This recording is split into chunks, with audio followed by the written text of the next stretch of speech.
यमुना की सफाई का अभियान लगातार जारी है, लेकिन जो हालात हैं वो बहुत चिंताजनक हैं।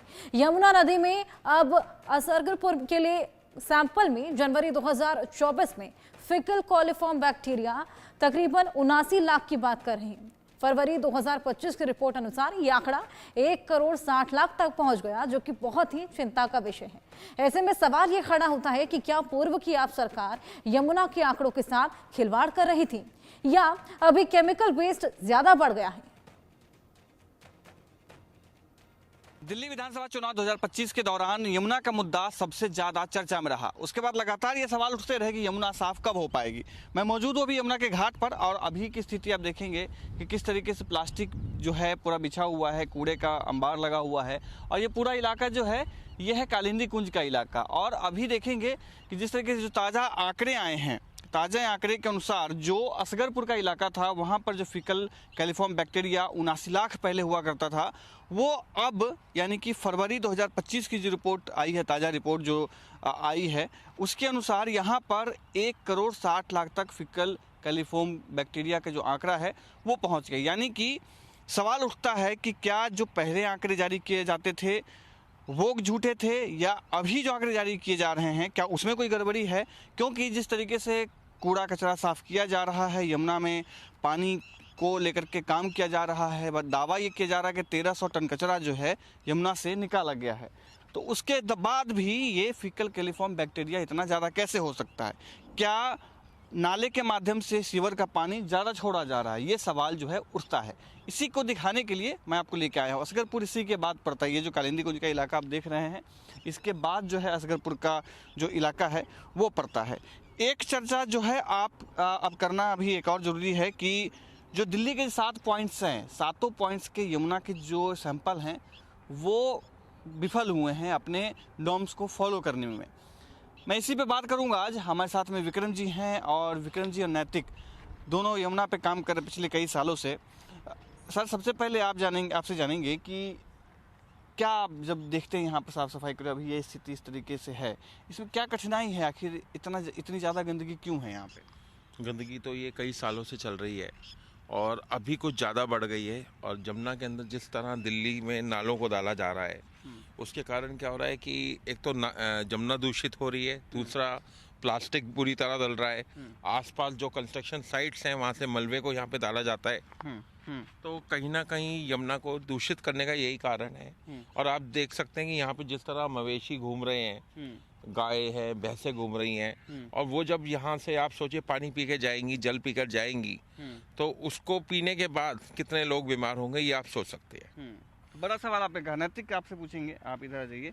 जब आप लोग साफ सफाई करते हैं तो क्या क्या देखते हैं? जैसे हम यहाँ देख रहे हैं कि कंस्ट्रक्शन का जो काम होता है वो सामान जो है वो बिखरा हुआ है और मेडिकल वेस्ट बिखरा हुआ है, घर के जितने सामान है, और क्या क्या आप लोग देखते हैं यहाँ पे? मोस्टली इसमें जो होता है वो होम वेस्ट होता है, जैसे पन्नियाँ हो गई, छिलके हो गए, या फिर जो होता है वो गॉड्स की या स्टैचूज वगैरह होते हैं जो मिट्टी के बने होते हैं, लेकिन वो जो स्टैचू होते हैं वो डिकम्पोजेबल नहीं होते। लोगों को लगता है मिट्टी का बना है, डिकम्पोजेबल है, तो वो लोग यहीं फेंक के चले जाते हैं, लेकिन उन्हें नहीं पता इस पर प्लास्टिक की कोटिंग वगैरह भी होती है जो डिकम्पोज नहीं हो सकते। इसलिए मेन रीज़न भी है कि यहाँ की सॉइल इतनी नदी के पास होते हुए भी इतनी ख़राब है। जैसे नैतिक ने कहा, मैं दिखाता हूँ आपको कि ये देखिए जो प्लास्टिक की बात ये कह रहे थे, ये वो प्लास्टिक है। बसेठी जी, क्या ये प्लास्टिक आप लोग मेडिकल वेस्ट है ये मेडिकल वेस्ट है? अच्छा, आइए बैठ जाइए, बैठ के नीचे बताइए। ये मेडिकल वेस्ट है? ये मेडिकल वेस्ट है जी। ये वो है अपना, जो आपने देखा होगा कि कई बार पैक्स होते हैं जो दवाइयों के साथ एक पैकेट फ्रिज में रखने पड़ते हैं, ये वो है। और ये सारा इन्होंने जब एक्सपायर हो जाता है तो ये मेडिकल वेस्ट को यहाँ फेंक देते हैं जमुना के किनारे। तो इससे क्या लगता है कि यमुना को क्या नुकसान होता होगा? देखिए, यमुना को सीधा सीधा नुकसान है। यमुना में अभी जैसे कि मैंने अभी आपको पहले भी बताया कि जो मवेशी गाय भैंस आते हैं और आके यहाँ पे जब वो जल को ग्रहण करेंगे और जब जाएंगे उसके बाद कितने लोग बीमार पड़ेंगे आप सोच सकते हैं कि वही लोग दूध भी बेच रहे हैं, उसी से मक्खन भी बन रहा है, घी भी बन रहा है, कितने प्रोडक्ट्स बन रहे हैं उससे, ठीक है। उसके अलावा जमुना दूषित होएगी। अब आज हम यहाँ खड़े नहीं हो सकते, इतनी बदबू यहाँ मार रही है। तो कहीं ना कहीं जमुना का दूषित होने का कारण ये मेडिकल वेस्ट भी है। और आप यहाँ ये भी देख सकते हैं कि देखिए जिस तरह लोगों ने यहाँ पे मलबा फेंका हुआ है, तो कहीं ना कहीं जमुना दूषित हो ही रही है। सही बात है। मलबा मैं आपको दिखाता हूँ, दर्शक देखेंगे कि मलबा किस तरीके से है यहाँ पे।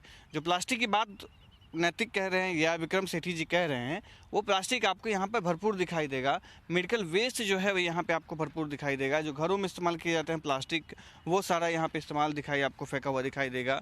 जो घर से जो कचरा निकल के आता है, जो घर को कंस्ट्रक्शन का काम जो किया जाता है, उसको डंप यहाँ किया गया है, ताकि अपने घर का कचरा यहाँ पे लोगों ने लाके तो रख दिया, लेकिन यमुना की स्थिति किसी ने सोची ही नहीं। जैसे ये सब जो आप देख रहे हैं, ये ईंट जो आपको दिखाई दे रहा है, ये क्या है? ये तो मटके हैं। मटके हैं जो पूजा पाठ में इस्तेमाल किए जाते हैं। ये टाइल्स रहा, जैसे ये टाइल्स है, ये टाइल्स है, देखिए ये टाइल्स है। ये शीशा डाला हुआ है यहाँ पे। हाँ। जिस तरह मलबे को यहाँ पे फेंका जा रहा है और ऐसा किया हुआ है जमुना के किनारे, जमुना के अंदर मलबा डाल के डंपिंग करके, और लग रहा है जैसे कि और इसको भरा जा रहा है कि कहीं ना कहीं प्रशासन की बड़ी लापरवाही है यहाँ पर साफ साफ दिखाई दे रही है। डीपीसीसी की जो नई रिपोर्ट आई है, उसे फीकल कैलिफॉर्म बैक्टीरिया के बढ़ने की बात कही गई है। यहाँ जो हम जहाँ मौजूद है कालिंदी कुछ घाट पर, यहाँ पर भी, और असगरपुर, इसके बाद असगरपुर आता है, वहाँ पर भी फीकल कैलिफॉर्म बैक्टीरिया होता क्या है? वो होता है मानव और जानवरों के मल में। जिस तरीके से मैं अभी मौजूद हूँ यहाँ पे, और मैं आपको दिखाता हूँ, जैसे ये देखेंगे, ये जानवर है, किसी ने गोबर रखा हुआ है, और गोबर की वजह से ये जो एरिया है वो पूरा, एक तो बदबू यहाँ पे करेगा, और जब पानी की मात्रा, पानी की जो संख्या है वहाँ से बढ़ती है, वहाँ जब खोला जाता है फाटक को, तो जल का स्तर बढ़ता है, तो ये जो है ये पानी में साथ में मिलता है, जिस वजह से फीकल कैलिफॉर्म बैक्टीरिया वहाँ पे बढ़ता है। एक तो ये कारण है कि यहाँ पे जो हस्तक्षेप है मानवों का, जो आप देखेंगे कि जानवर जो आते हैं यहाँ पानी पीने के लिए, या अन्य जो प्राणी होते हैं, जिस पे जैसे और कोई जानवर है वो आते हैं, उसके वजह से ये इस तरीके का होता है। दूसरा कारण है कि जैसे आप ये देखेंगे, ये नाला आपको दिखाई देगा, ये तुगलकाबाद नाला जो है वो मिलता है, यानी कि पूरे मदनपुर खादर का इलाका जितना है, उस सब का जो नाला है वो आकर के इसमें मिलता है सीधा सीधा यमुना में, जो बिना एसटीपी के है। एसटीपी यानी कि सीवेज ट्रीटमेंट प्लांट, मैं वो भी दिखाऊंगा आपको आगे चल कर कि किस तरीके से वो बिना ट्रीटमेंट के पानी आगे बढ़ते हुए आता है, जिस वजह से ये जो पूरा यमुना का किनारा है वो फीकल कैलिफॉर्म बैक्टीरिया यहाँ पे बढ़ता जा रहा है, और जितना फीकल कैलिफॉर्म बैक्टीरिया बढ़ता जाएगा नदी को उतना नुकसान पहुँचता है। दूसरा कारण विक्रम सर, ये देखिए पूरा कंक्रीट बन चुका है पूरा जो है इलाका। अब ये जैसे देखिए कि ये किसी ने ये क्या है, ये शायद पन्नी है सर, पन्नी है, ये पॉलिथीन में ला के कोई चीज़ यहाँ पे जो है फेंकी गई है, और इसको देखिए इसमें इतना केमिकल होगा कि जब हम अगर इसको बिना ग्लव्स से हाथ लगाएंगे तो हो सकता है कि हमारे हाथ में इन्फेक्शन हो जाए, खुजली हो जाए, शुरू हो जाए। और कई अब इस समय देखिए जिस तरह गर्मी का समय चल रहा है, गर्मी शुरू हो रही है, तो ये कहीं ना कहीं ये मच्छरों का कारण भी बन सकता है, और अनेकों प्रकार की बीमारियां हमारे नोएडा में लोगों को हो सकती हैं।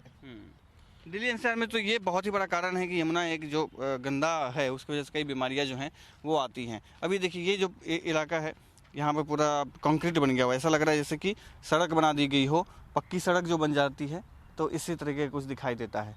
नैतिक, जब आप लोग आते हैं यहाँ पे साफ सफाई करने के लिए, तो क्या कभी ऐसा होता है जैसे विक्रम सर ने कहा कि हाथ में कोई इन्फेक्शन हो जाता है, ऐसा कुछ होता है क्या? नहीं होता तो नहीं है, लेकिन क्योंकि हम ग्लव्स वगैरह यूज़ करते हैं, प्रॉपर सेफ्टी रखते हैं, मास्क लगाते हैं, लेकिन मैं कह रहा हूँ कहीं ना कहीं अगर हम ग्लव्स ना पहने या कोई गलती से बिना ग्लव्स पहने कुछ भी छू ले तो इन्फेक्शन उसे ज़रूर होगा, क्योंकि यहाँ पे इतने केमिकल हैं, इतने वो ड्रेनेज सिस्टम यहाँ के जुड़ रहे हैं, और फैक्ट्रीज का जो ड्रेनेज है वो आ रहा है, कहीं ना कहीं यहाँ पे केमिकल तो आ ही रहा है, इसलिए ये इतना गंदा है, तो इन्फेक्शन तो किसी को ज़रूर हो सकता है। हाँ, इन्फेक्शन तो किसी को हो सकता है, क्योंकि जिस तरीके से स्थिति है। अब देखिए, अभी पानी का स्तर यहाँ तक पहले था, लेकिन अभी फाटक बंद किया गया है, पानी का स्तर धीरे धीरे जो है वो कम हो गया है, इसलिए ये ज़मीन जो है आपको दिखाई दे रही होगी, लेकिन किसी समय में ये सब दिखाई नहीं देता। वाटर रिचार्ज हो पाएगा क्या ऐसे में सर? जैसे ये स्थिति है, ये इतना सख्त ये पूरी ज़मीन हो चुकी है, जैसे ये कंक्रीट की वजह से, क्या वाटर रिचार्ज हो पाता है यहाँ पे, आपको लगता है? मुझे तो नहीं लगता कि हो पाएगा वाटर रिचार्ज, मुझे नहीं लगता, बिल्कुल भी नहीं, मुझे नहीं लग रहा। इस पे क्या काम किया जाना चाहिए आपको लगता है? जैसे कि ये तो जैसे मशीनें लगाई गई, जी मशीनें लगाई गई हैं, तो क्या ये भी यहाँ पर भी इस तरीके का काम किया जाना चाहिए? जैसे ये देखिए, एक कोई कपड़ा है। जी यहाँ पे काम करने की बहुत ज़रूरत है, और प्रशासन को तुरंत काम करने की ज़रूरत है, क्योंकि 2040 का जो जनसंख्या का प्लान है उसको अभी से काम करना शुरू करना चाहिए इनको, क्योंकि अब 2025 चल रहा है, 2040 आते आते तो बहुत ज़्यादा जनसंख्या बढ़ जाएगी, और तब तो और ज़्यादा भयानक स्थिति होने वाली है। अगर अभी से शुरू करेंगे, और ये कोई मुश्किल काम नहीं है प्रशासन के लिए, कोई मुश्किल काम नहीं है, बस शुरू करने वाली बात है कि वो उनको तो शुरू कर देना चाहिए था। नहीं, सही बताया आपने। जिस तरह की सरकार का गठन नया किया गया, उनका दावा है कि 1300 टन कचरा से भी ज़्यादा जो है सॉलिड वेस्ट यहाँ से निकाला गया है, और उसका जो असर है वो दिखेगा, कब दिखेगा वो तो बात की बात है, लेकिन प्रयास जो हैं वो किए जा रहे हैं। और जिस तरीके से लगातार, जैसे आप बता रहे थे सेठी जी, भगवान गणेश देखिए कैसे पड़े हुए हैं यहाँ पे। आप बता रहे थे कि भगवान जो है वो फेंके जाते हैं, भगवान गणेश यहाँ पड़े हुए हैं। ये लोगों ने घरों से लाके यहाँ पे भगवान गणेश जी को डाल दिया, ऐसे क्या मतलब क्या उनको फल मिलेगा? आप सोच सकते हैं कि उनको क्या फल मिलेगा? पूजा पाठ किया उन्होंने, जब वो खंडित हो गए तो उनको यहाँ पे अपना छोड़ गए, है ना? तो अगर यही उनके सोने चांदी के होते तो वो कभी भी इनको इस तरह प्रवाह नहीं करते। अब इसलिए देखिए ये पूरा किस तरीके से सख्त हो चुका है। ये कभी भी यहाँ पर ये सालों लगेंगे इसको, इस सब को ठीक होने में ये सालों लगेंगे। ये प्लास्टिक है, प्लास्टिक की पन्नी, ये ईंट है, ये देखिए ये मेडिकल वेस्ट पड़ा हुआ है यहाँ पे, ये मेडिकल वेस्ट है। आपको मैं दिखा देता हूँ, देखिए कितनी संख्या में मेडिकल वेस्ट को यहाँ पे डाला गया है। ये सर्फ का पैकेट है, ठीक है, एक्सपायर हो गया तो यहाँ फेंक दो। ये मेडिकल वेस्ट है, एक्सपायर हो गया तो यहाँ फेंक दो। जमना नहीं है, ये कूड़ा घर बना दिया इसको इन्होंने। ऐसा लगता है बाहर से किसी ने आके डंप किया हो, डंप किया हुआ है बिल्कुल, क्योंकि ये एक्सपायर हो जाता है तो वो सोचते हैं कि एक्सपायर माल को भी यहीं डंप कर दो जमुना के किनारे। आज पानी का स्तर बहुत कम है क्योंकि फाटक बंद किया जा रहा है। देखिए हल्का सा पानी आपको दिखाई देगा दूर से, लेकिन स्थिति यह है कि इतना कचरा यहाँ पर है कि आप पूरी नदी जो है कभी भी वाटर रिचार्ज हो ही नहीं सकता यहाँ पे। कारण है कि पानी बिल्कुल नहीं है, और पानी अगर आए भी तो अंदर कैसे जाए, क्योंकि ये तो फिल्टर होने के लिए जगह ही नहीं है। देखिए इधर हम लोग आते हैं और ड्रेनेज आपको दिखाई देगा, सामने ड्रेनेज है जो तोलकाबाद ड्रेनेज है। देखिए बिना एसटीपी के सीधा काला पानी यमुना में आके मिल रहा है। एक तो धारा इतना कम है, यमुना में अपना फोर्स जो है वो कम है। क्या सिटी सर क्या वजह है कि यमुना का फोर्स अपना कम बहुत ज़्यादा है? देखिए पीछे एक तो उन्होंने बंद कर दिया है फाटक, ठीक है। दूसरा जो मैं ये सोच पा रहा हूँ, जिस तरह यहाँ पे पॉलिथीन भर गया है, एक तो ये रिसाइकिल नहीं हो सकता। तो जब मुझे ये लगता है जब रिसाइकिल नहीं हो सकती पन्नी पॉलिथीन, तो उसको यहाँ पे लाके डंप कर दिया है, क्योंकि उनको सरकार को भी पता है कि ये रिसाइकिल तो होगा नहीं, तो चलो जी यहीं पे डंप कर दो।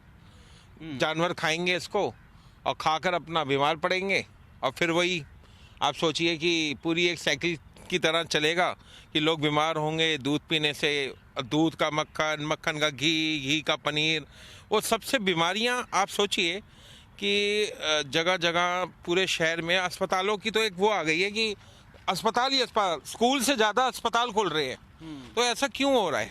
ये कभी सरकार ने सोचने की कोशिश करी कि ऐसा क्यों हो रहा है कि स्कूल से ज़्यादा हमारे यहाँ अस्पताल बन रहे हैं? क्योंकि बीमार पड़ रहे हैं लोग। ये कहीं ना कहीं बीमारी का कारण बनता जा रहा है। अगर सरकार सोच रही होती, इस विषय के ऊपर जागरूक होती, तो आज ये स्थिति तो नहीं देखने को मिलती हमको, जो अभी देखने को मिल रही है। बिल्कुल आपने सही कहा। जैसे देखिए कि पूरा ये तलहटी जो है, जो बालू से भरा होता है, जो रेत रहता है, वो रेत के बदले में खाली पत्थर है, सिर्फ पत्थर और प्लास्टिक की बोरियाँ। ऐसा लग रहा है जैसे सालों से किसी ने डंपिंग यार्ड बना रखा हो, किसी ने रोका नहीं। इसीलिए बात जो हमेशा से उठती रही है कि एक रिवर कीपर कहते हैं जो नदी की रक्षा करे, ये जो बनाए जाएं, इस वजह से रिवर कीपर रखे जाएं। इसीलिए जो है सेना से भी मदद लेने की बात जो है दिल्ली सरकार कर रही है। दिल्ली सरकार ने कहा है जिस तरीके से सर की सेना की मदद लेंगे और इको टास्क फोर्स यहाँ जो है नदी की सुरक्षा करेंगे, तो क्या लगता है वो काफ़ी हो पाएगा? मुझे तो लग नहीं रहा है कि हो पाएगा कुछ, क्योंकि ये हमारा जैसे नोएडा की तरफ का एरिया पड़ जाता है, तो यूपी आ गया, और दिल्ली, यूपी, इनको सारे बॉर्डर्स को लेना पड़ेगा, कवर करना पड़ेगा। और ये एक राष्ट्रीय स्तर पे ये काम होना चाहिए। ये एक दिल्ली तक की बात नहीं होनी चाहिए, ये पूरा राष्ट्रीय स्तर पे होना चाहिए कि जमुना, हमारी नदियाँ, ये जमुना नदी जहाँ जहाँ तक जा रही है वहाँ ये काम करने की जरूरत है। ये नहीं कि आपने सिर्फ दिल्ली में कर दिया और ये यूपी का इलाका है तो यहाँ छोड़ दिया, नहीं। पूरे राष्ट्रीय स्तर पे ये काम होगा, तब जाके जो है हमारी जमुना नदी साफ होगी। सही कहा आपने कि पूरे एक प्लानिंग के तहत जहाँ से यमुना निकलती है, यमुनोत्री से लेकर के जो इलाहाबाद में प्रयागराज तक जो है सबसे ज़्यादा जहाँ जहाँ गंदा होता है वो ज़्यादा जगह जो है यही 22 किलोमीटर का इलाका है। वजीराबाद से जो बाद निकलता है और यहाँ तक ये पॉइंट जहाँ है जहाँ सबसे ज़्यादा नाला मिलता है, यहाँ पे सबसे ज़्यादा दुर्दशा जो है हम यमुना करते हैं। जो मैं बता रहा था आपको कि तुगलकाबाद ड्रेन, ये देखिए, ये तुगलकाबाद ड्रेन आपको साफ सामने से दिखाई देगा। नैतिक, ये ड्रेन जिस तरीके से सामने से बिना ट्रीटेड वाटर यहाँ पे आ रहा है, क्या होता होगा यमुना के साथ में, क्या दिक्कत होती होगी? दिक्कत ये होती है कि जो यहाँ पे ड्रेन्स के जो भी केमिकल है या मेडिकल वेस्ट है वो नदी में मिल रहे हैं और इन्हें नदी में नहीं मिलाना चाहिए, क्योंकि यहाँ से जो होता है मोस्टली एनिमल्स यहाँ पे आते होंगे जो रहते हैं घरों के लोगों में, जहाँ से दूध वगैरह मिलता है वहाँ वो एनिमल यहाँ आते होंगे पानी पीने, और जो इसके अंदर एनिमल होते होंगे जैसे फ़िश वगैरह होती है, लोग फ़िश खाते हैं, तो मोस्टली जो लोकल एरिया होता है वो यहाँ से फ़िश लेके जाता होगा, तो यहाँ के फ़िश में भी कितना बैक्टीरिया होगा। और सोचिए अगर ऐसा गंदा पानी जो इसमें फैली हुई फ़िश, अगर उससे कोई खा रहे तो उससे कितना गंदा इन्फेक्शन हो सकता है। ये ना इन्फेक्शन हो सकता है। वैसे बीओडी यहाँ पे बहुत ज़्यादा है, बीओडी यानी कि बायोलॉजिकल ऑक्सीजन डिमांड जो है वो बहुत ज़्यादा है, यानी कि यहाँ पे जीवन होना बहुत कम है। लेकिन फिर भी हम यहाँ पे देखेंगे कि TDS यानी कि टोटल डिजॉल्व सॉलिड कितना है, क्योंकि पानी अभी आप देखेंगे कितना कम है। और ये सब यहाँ हम खड़े हैं, मैं, हमारे कैमरा पर्सन अंकुश और नैतिक और विक्रम सर खड़े हैं। बदबू हम महसूस कर पा रहे हैं, कितनी ज़्यादा बदबू है, इतने मतलब किस तरीके से आप लोग काम करते हैं यमुना में साफ़ सफाई के लिए, तो बहुत समस्या होती होगी। बिल्कुल, अगर हम लोग मास्क ना पहने, ग्लव्स ना पहने तो हम बीमार पड़ जाएंगे। अभी पीछे की बात है कि एक बार मैं यहाँ इतवार वाले दिन था और मैंने हाथ में मास्क नहीं लगाया हुआ था, तो घर जाके मेरे को पूरी बॉडी में रात तक जो है इन्फेक्शन हो गया था, दाने ही दाने हो गए थे। फिर मेडिकल शॉप से एक दवाई लाया, फिर लगाई पूरी रात में, तब जाके वो अगले दिन जो है ठीक हुआ। तो कहीं ना कहीं अगर हम नहीं पहनेंगे ग्लव्स और मास्क नहीं लगाएंगे तो हम बीमार पड़ सकते हैं यहाँ पे। कितनी ज़्यादा ये कोई देखे दूर से, अगर उस सड़क से कोई चलते हुए देखे और कोई कहे कि किसी को कि ये यमुना है, तो विश्वास करेंगे क्या आप? नैतिक, नहीं, इसे कोई यमुना मान ही नहीं सकता। वैसे कहना तो नहीं चाहिए ये हमारी माँ यमुना है, लेकिन ये अभी किसी नाले से कम नहीं लग रही। यहाँ पे इतना कूड़ा और ये नालियों का पानी और इतना सारा डंप वेस्ट जो आता है, उसने इसे एक नाला बना दिया है। और सिर्फ आसपास का ही रह नहीं, अब ये नदी भी एक नाला ही बन चुकी है। ये 22 किलोमीटर का जो दायरा है, जो दिल्ली के पल्ला से वजीराबाद और वजीराबाद से यहाँ पर 70 से 80% जो कचरा है, जो भी वेस्ट है, वो दिल्ली वाले यहाँ पे मिलाते हैं। अब ये देखेंगे, ये तुगलकाबाद ड्रेन है, ये सीधा सीधा मिल रहा है और यहाँ पर इधर से यमुना आ रही है। हालांकि इससे पहले भी इधर बहुत सारे ऐसे नाले हैं जो मिलते हैं। एक इधर मेरे बाएं तरफ भी एक नाला मिलता है जो शाहदरा ड्रेन कहते हैं। सबसे ज़्यादा केमिकल वेस्ट वाला जो ड्रेन है वो यहाँ, यानी कि इस पॉइंट पर आकर के 2 नाला सीधा सीधा यमुना में मिलता है। और यहाँ से आगे की तरफ जो जाता है, जो संगम की तरफ जो जाता है, वो सबसे ज़्यादा मैला और सबसे ज़्यादा कचरा और केमिकल वेस्ट वाला जो यमुना है वो मिलता है। थोड़ा सा हम आगे की तरफ चलेंगे और दिखाएंगे आपको कि वहाँ पे देखिए कितना कचरा है और वहाँ पर हम TDS भी नापेंगे, ताकि अभी, क्योंकि जिस तरीके से दावे किए जा रहे हैं कि यमुना साफ़ हो रही है, उसके बाद क्या स्थिति है वो दिखाना बेहद ज़रूरी है। अब देखिए, यहाँ पे भी सिर्फ कचरा, मतलब ये नदी की तलहटी है जहाँ पर रेत मिलते हैं और रेत के बदले में अब यहाँ देखिए ना, यहाँ हम खड़े हैं, मैं, सेठी जी, नैतिक, बाकी लोग खड़े हैं और देखिए बदबू कितनी है। यहाँ पे सांस लेना जो है वो मुश्किल हो पा रहा है। कोई कहेगा ही नहीं कि ये नाला है या नदी है, ये पूरा नाला की तरह दिखाई देता है। ये साफ साफ नाला मिलता हुआ दिखाई दे रहा है। देख सकते हैं वहाँ पे वो भैंस, गाय जो है वो चर रही है और उसके बाद वो भी वहीं पे पानी पियेंगे। और जैसे सेठी जी बता रहे थे कि नुकसान होगा, वो भी साफ दिखाई देगा। अब यहाँ पे हम TDS नापते हैं। ये हमारे पास मशीन है। सेठी जी, आप सर इधर आइए ज़रा एक बार। हम यहाँ पे TDS नापेंगे कि कितना TDS है। देखिए, हमने ये TDS मशीन निकाला है, ये 0 लिखा होगा, आप दर्शक देखेंगे कैमरे में, विजय अंकुश आपको दिखाएंगे। देख लिया 0। अब सेठी जी डालिए ज़रा कितना TDS है यहाँ पे पानी में। एक सेकंड रुकिए, ये देखिए, बाप रे बाप, 750। होल्ड करके इसको कंफर्म करिए। ये देखिए 750, देखिए 750 TDS है। हालांकि अभी भी 100 कम है, हमने पहले नापा हुआ है तो 850 तक इस पॉइंट पे होता है, लेकिन आज 750 है, लेकिन फिर भी बहुत ज़्यादा है। ये 750 TDS होने का मतलब है कि आप बहुत ज़्यादा बीमार पड़ सकते हैं इस पानी का इस्तेमाल से। क्या लगता है जो भैंस जानवर जो पीते होंगे पानी, जो पशु पक्षी पीते होंगे, उस इतने ज़्यादा टीडीएस के साथ में क्या होता होगा उनका? देखिए, होता यही है कि जब वो घर जाके उनके जो मालिक हैं जब उनका दूध निकालते हैं और दूध निकालने के बाद वो दूध घरों में जाता है, आप सोचिए कि अगर वो दूध जिन जिन घरों में जा रहा है उनकी क्या हालत होती होगी, उस परिवार का क्या होता होगा। और आए दिन उनके घर में पेट की समस्या होती होगी, फीवर की समस्या होती होगी, गले की समस्या होती होगी, जो एक नॉर्मल चल रही है। जो आप समझ लीजिए पूरे साल लोग अपना 50% जो अपनी कमाई का एक कहते हैं ना एक 50वां हिस्सा वो डॉक्टरों को, अस्पतालों में और दवाइयों में दे देते हैं। अच्छा, यहाँ पे खेती भी बहुत होती है। कैमरा पर्सन अंकुश आपको दिखाएंगे, ये जो सामने खेत है, ये खेती भी यहाँ बहुत होती है और चारों तरफ कई ऐसे खेत हैं जिसमें हरी सब्जियाँ उगाई जाती हैं और यहाँ क्षेत्रीय मार्केट में जा करके बेचा जाता है। नैतिक उन सब्जियों को खा करके मानव के शरीर पे क्या होता होगा? तो जो होता होगा क्योंकि इसमें इतने गंदे पानी से पकाई हुई हैं तो सब्जियों में भी कहीं ना कहीं इन्फेक्शन है, और वो जो सब्जियां उगाने वाला है और जो सब्जियां खाने वाला है उन दोनों को ही इन्फेक्शन इफेक्ट करेगा। सब्जी इन्फेक्ट करेगा। टेरी ने भी 10 सूत्र दिए थे जिसमें ये खास थे कि एसटीपी की संख्या बढ़ाई जाए, इन खेतों में जो पेस्टिसाइड इस्तेमाल होते हैं उन पेस्टिसाइड्स को कंट्रोल किया जाए ताकि पानी में वो आकर के सीधा सीधा ना मिले। एक पॉइंट पे आपने देखा 732 है।